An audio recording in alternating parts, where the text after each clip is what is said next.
Hello दोस्तों, welcome जल Singh bye study channel में। दोस्तों, आज माध्यमिक परीक्षा 2026 का पेपर जो सामाजिक विज्ञान का था उसके बारे में हम आंसर की जारी करेंगे और उसके आंसर बताएंगे एक एक। तो आपका पेपर कैसा रहा कक्षा 10th वालों? अपना आंसर कमेंट में दीजिए। आपका पेपर अच्छा रहा होगा। मैं आशा करता हूँ कि आपके ज़्यादा से ज़्यादा नंबर आए। पर आपके 3.5 घंटे का पेपर रहा है, 3 घंटे 15 मिनट में आपने पूरे में से पूरे किए होंगे क्वेश्चन। तो खैर, अब सभी प्रश्न करते हैं हल। चलते हैं आगे। तो दोस्तों, हम खंड ए पर आ चुके हैं, सेक्शन ए पर। मतलब हम बहुविकल्पी क्वेश्चन करेंगे जो 4 ऑप्शन के साथ दिए गए क्वेश्चन है। तो दोस्तों, यहाँ पर इंग्लिश में भी दिया गया है और हिंदी में भी दिया गया है। तो आपकी इच्छा से आपने किया होगा। जो इंग्लिश मीडियम से होगा वो इंग्लिश मीडियम से इंग्लिश में आंसर दे सकता है। तो दोस्तों, यंग इटली नामक भूमिगत संगठन की स्थापना किसने की थी? केवुड ने, गैरिबाल्डी ने, इमैनुअल द्वितीय ने, जेसुपे मैथ्सनी ने। आंसर करेक्ट होगा जेसुपे मैथ्सनी। तो डायरेक्ट मैं आंसर बताऊंगा। चलते हैं आगे नेक्स्ट क्वेश्चन पर। क्वेश्चन नंबर पहला का दूसरा, निम्न में से कहां पर 1890 के दशक में रिंडर पेस्ट नामक बीमारी बहुत तेजी से फैली थी? दक्षिणी अफ्रीका में फैली थी। आंसर करेक्ट होगा इसमें। क्वेश्चन नंबर पहले का तीसरा, औद्योगिकरण का एक प्रमुख सकारात्मक प्रभाव था। क्या था? उत्पादन में वृद्धि। डी आंसर करेक्ट होगा। तो दोस्तों, पहले का चौथा क्वेश्चन है, निम्न में से कौन पेरियार नाम से भी जाने जाते हैं? तो वो जाने जाते हैं ईवी रामास्वामी नायकर। कौन जाने जाते हैं? ईवी रामास्वामी नायकर। तो आंसर करेक्ट होगा ए। चलते हैं नेक्स्ट क्वेश्चन पहले के 5वें पर। वर्नाक्यूलर वर्नाक्यूलर प्रेस एक्ट किस वर्ष लागू किया गया था? यह 1800। तो दोस्तों, ये होगा 1878 में। आंसर बी करेक्ट इसमें आंसर होगा बी। चलते हैं क्वेश्चन नंबर पहले के छठे पर। बांगर क्या है? बांगर क्या है? पुरानी जालोड़ मिट्टी या नवीन जालोड़ मिट्टी या खाद युक्त मृदा या बिना खाद की मृदा। तो आंसर करेक्ट होगा इसमें ए, पुरानी जालोड़ मिट्टी। और खादर आ जाता तो नवीन जलोढ़ मिट्टी करके आनी पड़ती आपको। तो इसमें आंसर करेक्ट होगा ए ए ए ए। क्वेश्चन नंबर पहला का सातवां। क्वेश्चन नंबर पहला का सातवां क्या कह रहा है? खड़ीन जोहड़ और टाका उदाहरण है। किसका उदाहरण है? राजस्थान में वर्षा जल संग्रहण की स्थानीय संरचना का उदाहरण है ये, खास तौर पर क्योंकि ये सभी चीज में आ गया। क्योंकि ये छतों के द्वारा पानी को टैंकों में, टाका में, जोड़ में इनका एकत्रित किया जाना, फिर उसमें से काम में लिए जाना कृषि के लिए और पीने योग्य और घरेलू कामों में मतलब उपयोग में लिए जाना। तो ये इन तीनों का प्रयोग नहीं होगा इसमें। इसमें आंसर होगा करेक्ट ए। चले आगे पहले का 8वां क्वेश्चन पर। पहले का 8वां क्वेश्चन है, चूना पत्थर सिलिका और जिप्सम कौन से उपयोग उद्योग का प्रमुख कच्चा माल है? किसका है? जिसमें चूना पत्थर सिलिका और जिप्सम तीनों मिले हुए होते हैं। सीमेंट। आंसर करेक्ट होगा इसमें सीमेंट। चलते हैं नेक्स्ट आंसर पर, नेक्स्ट क्वेश्चन पर। केंद्रीय केंद्रीय लोक निर्माण विभाग के क्षेत्राधिकार में कौन से राजमार्ग आते हैं? जो केंद्रीय लोक निर्माण है, जो केंद्र दिल्ली से है, वहां से लोक निर्माण के विभाग में क्षेत्राधिकार कौन से राजमार्ग आते हैं? राष्ट्रीय राजमार्ग, राज्य राजमार्ग, जिला मार्ग या महाम राजमार्ग। तो दोस्तों, आंसर होगा इसमें करेक्ट राष्ट्रीय राजमार्ग। चलते हैं पहले का 10वां क्वेश्चन पर। 10वां क्वेश्चन क्या कह रहा है? निम्न में से एक शक्ति के ऊर्ध्वाधर वितरण का उदाहरण है। क्या उदाहरण है बताओ? तो इसमें आंसर करेक्ट होगा द सामुदायिक सरकार। एक शक्ति का ऊर्ध्वाधर वितरण है सामुदायिक सरकार। पहले का 11वां क्वेश्चन पर चलते हैं। श्रीलंका स्वतंत्र राष्ट्र कब बना? यानी श्रीलंका स्वतंत्र राज्य आजाद कब हुआ था? तो 1948 में आजाद हुआ था। इस पर क्या तमिल और सिंगाली दो घुटते जिनका युद्ध भयंकर तरीके से चल रहा था। चले आगे, इसमें आंसर सी करेक्ट होगा। ओके, कहीं घबराने की जरूरत नहीं है, आंसर सी। क्वेश्चन नंबर पहले का 12वां, अधिकारों एवं अवसरों के मामले में स्त्री व पुरुष की बराबरी मानने वाला व्यक्ति कहलाता है, क्या कहलाता है? इसमें आंसर होगा बी, नारीवादी कहलाता है। आंसर करेक्ट होगा इसमें बी। तो क्वेश्चन नंबर पहले का 13वां क्वेश्चन कह रहा है, कांसीराम नीमन में से किस दल का गठन किया? कांसीराम ने निम्न में से किस दल का गठन किया था? तो उसने किया था बहुजन समाज पार्टी का। किसका किया था? बहुजन समाज पार्टी का। Answer number C correct. Question number पहले का 14वां, तो इसका आंसर, भारतीय जनता पार्टी ने निम्न में से किसका नेतृत्व किया था? भारतीय जनता पार्टी ने निम्न में से किसका नेतृत्व किया था? बी राष्ट्रीय जनतांत्रिक गठबंधन। Answer correct B. चले नेक्स्ट क्वेश्चन पर। क्वेश्चन नंबर पहलवा का 15, निम्न में से कौन सा एक गैर नवीनकरणीय संसाधन नहीं है? अब नहीं है लाग रहा है लास्ट में, तो कईयों ने तो जल्दीबाजी में नहीं पर ध्यान नहीं दिया होगा। ज्यादातर नहीं पर ध्यान नहीं देने वाले विद्यार्थी गलत आंसर करके आए होंगे। तो इसका आंसर करेक्ट होगा, नवीकरणीय संसाधन नहीं है। तो कौन सा नवीकरणीय संसाधन नहीं है? जल। D answer correct, sorry D. Question number पहले का 16वां, भारत में साख का सबसे बड़ा स्रोत है, क्या है? साहूकार। आंसर करेक्ट ए, साहूकार। क्वेश्चन नंबर पहले का 17वां, एक व्यापार अवरोधक है, एक व्यापार अवरोधक है, क्या है आंसर इसका? इसका आंसर होगा, यह व्यापार अवरोधक है, तो इसका आंसर होगा आयात पर कर, बी आंसर करेक्ट है इसका। क्वेश्चन नंबर पहले का 18वां, एक मारक किस वस्तु पर लगाया जाता है? एक मारक किस वस्तु पर लगाया जाता है? तो आंसर करेक्ट होगा सी पर, कृषि उत्पाद पर। चलते हैं आगे। तो क्वेश्चन नंबर 2 कह रहा है, रिक्त स्थानों की पूर्ति कीजिए। तो क्वेश्चन नंबर 2 का पहलवा, 1804 की नागरिक संहिता के आमतौर पर खालिस्तान की संहिता के नाम से जाना जाता है, तो किसके नाम से जाना जाता है? यहाँ पर आंसर होगा नेपोलियन संहिता। क्वेश्चन नंबर दूसरे का दूसरा, रेगर मृदा को किस नाम से जाना जाता है? तो काली मिट्टी के नाम से जाना जाता है। रेगर मृदा का दूसरा नाम काली मिट्टी। क्वेश्चन नंबर दूसरा का तीसरा, वन विभाग, यहाँ पर क्या आएगा? रेगर, और यहाँ पर Napoleon. Okay. Question number 3, one विभाग के अनुसार देश के कुल वन क्षेत्र का कितना प्रतिशत हिस्सा है? तो 1/3, 1/3 हिस्सा है। 1/3 लिखे आएंगे तो भी सही है, 1/3 लिखे आएंगे तो भी सही है, 1/3 हिस्सा है। क्वेश्चन नंबर दूसरे का चौथा, बेल्जियम की राजधानी क्या है? बेल्जियम की राजधानी है ब्रुसेल्स है। क्वेश्चन नंबर दूसरे का 5वां, रेलवे अथवा डाकघर किसके क्षेत्र के उदाहरण हैं?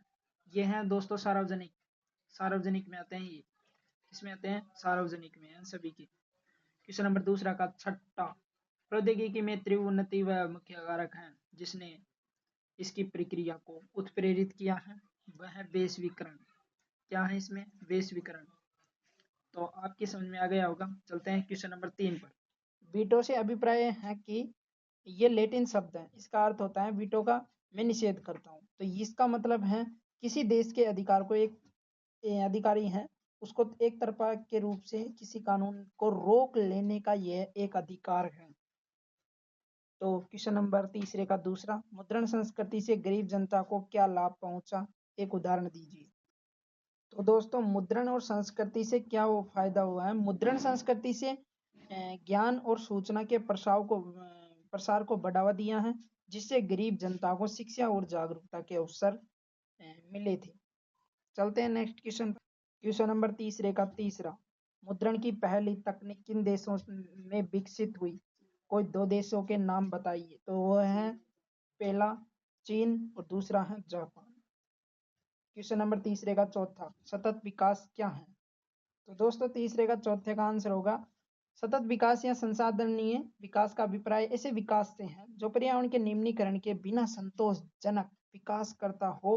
और दूसरे शब्दों में इससे ऐसा कहा जाता है कि सतत विकास वह प्रक्रिया है जो हमारी भावी पीढ़ियों के अपनी जरूरतें पूरी करने की योग्यता प्रभावित किए बिना वर्तमान समय की आवश्यकताएं पूरी करे। यह है सतत विकास का मतलब। क्वेश्चन नंबर तीसरे का पांचवा, प्राकृतिक संसाधन प्रबंधन में स्थानीय समुदाय की भूमिका को संक्षेप में लिखिए।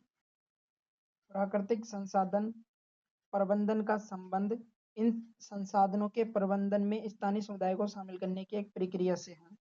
यह प्रक्रिया केवल पर्यावरण को संरक्षित करने का ही नहीं बल्कि स्थानीय समुदाय के सामाजिक एवं आर्थिक विकास को भी सुनिश्चित करने का लक्ष्य रखती है। क्वेश्चन नंबर तीसरे का छठा, लौह और इस्पात उद्योग को आधारभूत उद्योग क्यों कहा जाता है?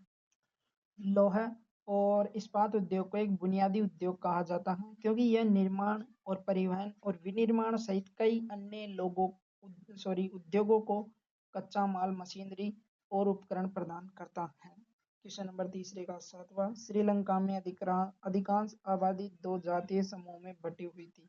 उन 2 समूहों के नाम लिखिए। एक था तमिल और दूसरा था सिंघली। ओके। क्वेश्चन नंबर तीसरे का आठवां, सांप्रदायिकता के सबसे बुरे स्वरूप का एक उदाहरण दीजिए। सांप्रदायिकता में राजनीति से समाज में आपसी विश्वास टूटता है और एक दूसरे के विरोधी बन जाते हैं। तो कौन बन जाते हैं? लोग बन जाते हैं। उदाहरण है इसका कि विभाजन पूर्व भारत में भू राजनीतिक विवाद और धर्म के आधार पर भेदभाव ने देश को 2 भागों में विभाजित कर दिया था, जैसे कि भारत और पाकिस्तान विभाजन हुआ था। क्वेश्चन नंबर तीसरे का नौवां, राजनीति में गठबंधन या मोर्चा से क्या अभिप्राय है? राजनीति में क्या होता है कि जब किसी आम चुनाव में किसी अकेले दल को साफ बहुमत नहीं मिलता तब दल या तो संसदीय बहुमत के समर्थन से गठबंधन कैबिनेट बनाते हैं या फिर अल्पमत कैबिनेट बनाते हैं जिसमें एक या अनेक दल हो सकते हैं। क्वेश्चन नंबर तीसरे का 10वां, सिक्कों के चलन से पहले किन चीजों का प्रयोग मुद्रा के रूप में होता था? लिखिए। तो सिक्कों के चलन से पहले करेंसी बैंकों के निक्षेप इस मुद्रा के रूप में इसका प्रयोग होता था। क्वेश्चन नंबर तीसरा का 11वां, अमेरिकी किसान अपने कृषि उत्पादों को असाधारण रूप से कम कीमत पर क्यों बेच सकते हैं? अमेरिका में किसान थे, उन पर क्या आर्थिक महामंदी छा गई थी और तो कृषि उत्पादों में उनके दनादन दिनों दिन घाटा जा रहा था। तो इससे असाधारण रूप से उनको किसानों को मजबूरी में होकर अपनी जमीन और जो खेती थी उसको कम कीमत पर बेचना पड़ा। क्वेश्चन तीसरे का 12वां, 1960 के दशक में उपभोक्ता आंदोलन की उदय की दो कारण लिखिए या उदाहरण लिखिए। बताओ। तो इसके 2 उदाहरण हैं। आपने क्या पता क्या किया होंगे, पर मैं बता देता हूँ। 1960 के दशक में उपभोक्ता आंदोलन के 2 मेन उदाहरण हैं कि जो खाद्य पदार्थ जो हम खाते हैं उन भोजनों में कमी हो गई थी, यानी इसमें भी आर्थिक महामंदी, खाद्य पदार्थों में मंदी छा गई थी। और दूसरा कारण है कि जो भी हमें खाद्य पदार्थ मिल रहा था उनको, तो उन पर मिलावटी आ रहा था। क्या उनमें मिलावट आ रही थी? ये दूसरा कारण है। चलते हैं। तो दोस्तों 20 सेक्शन वाले क्वेश्चन, अब इनका आंसर कैसे दें मैं? तो इनका लिखने का तो कोई सिस्टम नहीं है। तो क्वेश्चन नंबर 4 कह रहा है 19वीं सदी में कलाकारों ने एक देश को कुछ यूं चित्रित किया जैसे वह कोई व्यक्ति और कथन का परीक्षण कीजिए। तो दोस्तों क्वेश्चन नंबर 5 है, द्वितीय विश्व युद्ध में दूरी शक्तियों के नाम सूचीबद्ध करें। तो क्वेश्चन है, द्वितीय विश्व युद्ध में दूरी शक्तियाँ हुई थी जैसे ब्रिटेन, फ्रांस, अमेरिका, इटली आदि दूरी शक्तियों में आई थी। इसी तरह भारत में सिंचित भूमि क्षेत्र के बढ़ने से उत्पन्न समस्याओं का वर्णन कीजिए। जो भारत में सिंचित भूमि है जहाँ पर सिंचाई होती है वहाँ पर क्या समस्याएं बढ़ गई थी, उनके उनके बारे में आपको वर्णन करना था। तो दोस्तों मैं तो प्लीज़ इन क्वेश्चनों को थोड़ा थोड़ा ही बता सकता हूँ। वैसे तो इसमें क्या मैं लिख भी नहीं सकता और बताने में थोड़ा बड़ा हो जाएगा, इसलिए आप कृपया करके पासबुक में मिला लेना। चलते हैं 7वें क्वेश्चन पर। प्लीज़ मैं इसके लिए सॉरी, माफ़ी चाहता हूँ। क्वेश्चन नंबर 6 हो गया। क्वेश्चन नंबर 7, ऊर्जा के बचत की ही ऊर्जा उत्पादन है। कथन के संदर्भ में ऊर्जा संसाधनों का संरक्षण विवेचन कीजिए। ऊर्जा की बचत ही ऊर्जा उत्पादन है। हमें घरों में लाइट आती है हमारी, तो दिन भर लाइट जलती रहती है, बिना बिना बिजली खपत होती रहती है, तो उसको हमें बंद कर देना चाहिए। जहाँ भी हमें पानी दिखे तो उस पानी के नल को खुला हुआ दिखे तो उसको भी बंद कर देना चाहिए। ऐसे हमें हर चीज़ में बचत करनी चाहिए।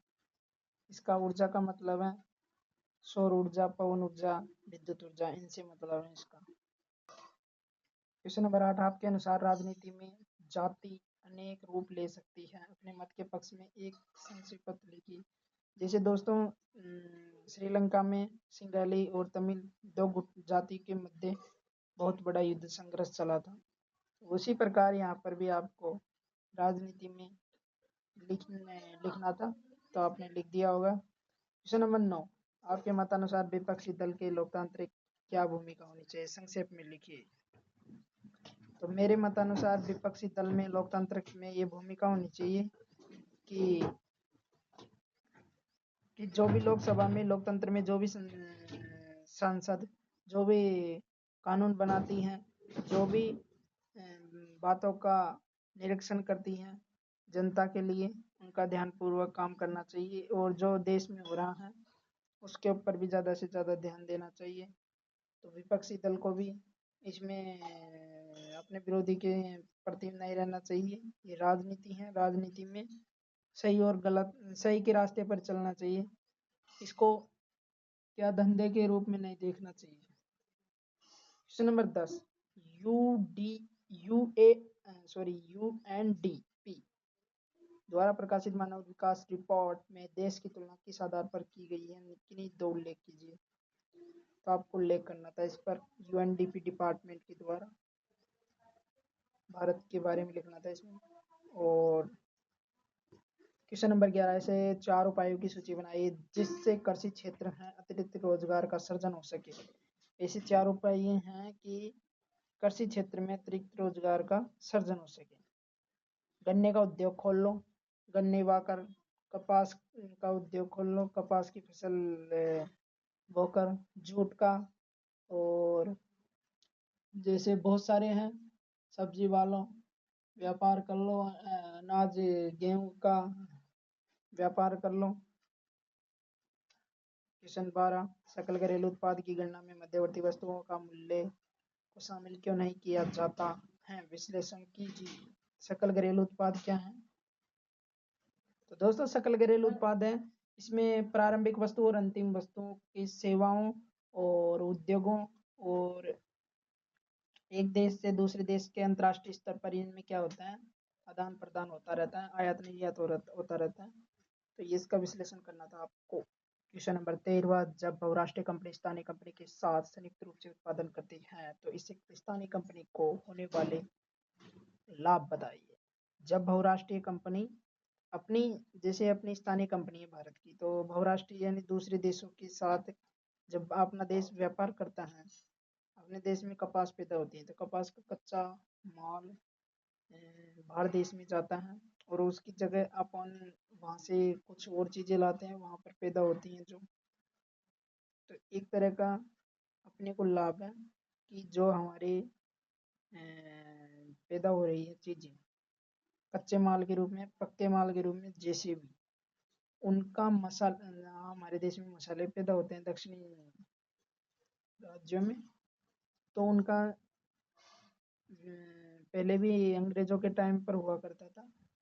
तो पहले बहुत घाटे में अंग्रेजों के कारण चल गए, बट अब भी देश में क्या है कि अपना देश बहुत नीचे जा रहा है। वैसे अंतर्राष्ट्रीय स्तर पर अगर व्यापार हो तो अमेरिका का $1 है तो यहाँ पर 85 रुपये में 82 रुपये में आ रहा है, तो वहाँ का तो ₹1 हुआ और यहाँ का भी 85 रुपये हुआ। इसी तरीके से सिस्टम चल रहा है। क्वेश्चन नंबर 14, मशीन उद्योगों के युग से पहले अंतर्राष्ट्रीय कपड़ा बाजार में भारतीय की स्थिति का परीक्षण कीजिए। मशीन उद्योगों के युग से पहले पहले क्या, कपास और ये कच्चे माल होते थे, वो इनके कपड़े बनते थे, यानी पहले मशीन उद्योग तो नहीं थे, हाथों से बुनकर बनाए जाते थे हथकरघा कार्य से। अथवा में दे रखा है, भारत में प्रारंभिक उद्यमी ने पूंजी, तकनीक और श्रमिकों के प्रबंधन को किस प्रकार विकसित किया, उनको समझाना था आपको। क्वेश्चन 15, भारतीय कृषि में प्रौद्योगिकी और संस्थागत सुधारों का वर्णन करना था। जो कृषि में प्रौद्योगिकी उद्योग हो रहे हैं और जो संस्थागत संस्थान को उन पर क्या क्या सुधार करना चाहिए। क्वेश्चन नंबर 15 का जूमिंग अथवा में है, जूमिंग कृषि पर्यावरण के प्रतिकूल क्यों है। जूमिंग कृषि पर बहुत ज़्यादा देश में और संसार में बहुत ज़्यादा क्या है, इस पर कार्य है और इसे अलग अलग नामों से भी जाना जाता है। जूमिंग कृषि को कई जगहों पर पेंडा या पोंडा और कई जगहों पर इसे स्थानांतरित कृषि और कई जगहों पर इसे अलग अलग नामों से जाना जाता है। और इस पर ढलान वाले क्षेत्रों में जंगलों को साफ करके इसमें ये कार्य साफ करके इस पर कृषि की जाती है। क्वेश्चन नंबर 16, लोकतंत्र में आर्थिक संवर्धन और विकास की स्थिति का विश्लेषण कीजिए। लोकतंत्र में नागरिक की गरिमा और आज़ादी में वृद्धि होती है, इस कथन का भी विश्लेषण करना था। क्वेश्चन नंबर 17, सहकारी समितियों का कार्यप्रणाली को समझाइए। या चेक क्या है, बैंक प्रणाली से चेक का महत्व क्या है। जो चेक बनने का होता है वो अलग होता है, बैंकों में चेक करने आता है वो अलग होता है। तो इस बैंक प्रणाली का महत्व को समझाना था आपको।